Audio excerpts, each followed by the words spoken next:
Nowadays, more and more people are beginning to realize the charm of crystal healing. Blackpink member Jennie always carries white crystals with her, and famous actress Jennifer Aniston has her home filled with crystals to escape chaos. In addition, supermodel Miranda Kerr and celebrity Victoria Beckham are all big fans of crystal healing. So, does crystal healing really work? And what do we need to be aware of when practicing crystal healing? First of all, it is important to emphasize that any person who tells you that using crystals can directly cure your illness is absolutely 100% false. Crystals are not medicine. People use the energy vibrations and light wave energy of crystals to balance their energy and achieve harmony between their body and mind. Nikola Tesla even said, "Crystals are living beings at the beginning of creation. All things have a frequency and a vibration." And in the traditional concept of the whole universe is a huge and complete magnetic field. And human beings are not special in it. The magnetic field is very weak and easily influenced, since magnetic energy fields can interact through resonance. If the external environment is high frequency and stable, human magnetic energy will be affected, entering a calmer or more joyful state, which in turn affects the physical body, emotions, and even the soul. Crystals, because of their special crystal structure, colored light energy, and chemical factors, have a stable frequency and can bring it into human life. Therefore, when we fall into negative emotions such as anxiety, restlessness, irritability, etc., we can change our personal magnetic energy through crystals. This statement is not without theoretical basis.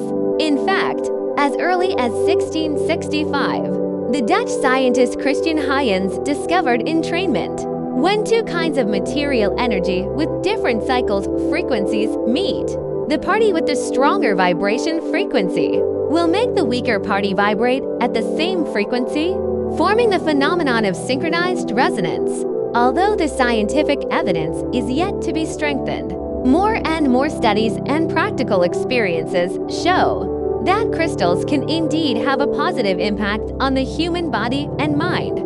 For example, there has been a case in Taiwan. An old man was diagnosed with cancer. The doctor said he could only live for 3 months. But after a friend gave a crystal pillow and insisted on using it for half a year, the old man found that the cancerous tumors magically disappeared during the checkup, which also led to the Taiwanese people's extreme preference for crystals. So what should we look for if we are also interested in crystal healing? First of all, you need to pick the right crystal for your needs. For example, when you can't make a decision and want to get rational energy, you can wear sodalite to clean your energy field. And when you want to improve your interpersonal relationships in the workplace and bring partners and VIPs, it is recommended that you wear citrine, which is known as the wealth-attracting crystal. If you are in the midst of a breakup or want to strengthen your own charismatic energy, then rose quartz can help you not to be closed off inside, and even lift the negative mindset of not believing in love and happiness. Different crystals serve different purposes, so if you're not sure which one to wear, feel free to leave a comment. If we are new to wearing crystals, it is recommended that we start with a small size and not wear it for more than 4 hours at a time. During this time, we also need to pay attention to the body's reaction. If there is obvious discomfort or even negative emotions, then perhaps at present with this crystal cannot resonate. You can choose other crystals to wear. Of course, this is only temporary and does not mean that we will never resonate with this crystal. In addition, crystals have a very stable crystalline structure, which makes them good energy stores and receivers, able to memorize the qualities of energy messages. However, this causes it to change its own energy frequency once it has come into contact with a human or other energy body that sends out powerful energy, which may cause energy exhaustion. Therefore, in order for the crystal to quickly regain its original frequency, we need to cleanse it. Generally, we can choose to rinse it under running water once a week, or dry it during the full moon. However, It is important to note that purification methods are not suitable for every type of crystal, and some purification methods may even be harmful to the crystal. For example, we cannot use the sunshine method to purify rose quartz.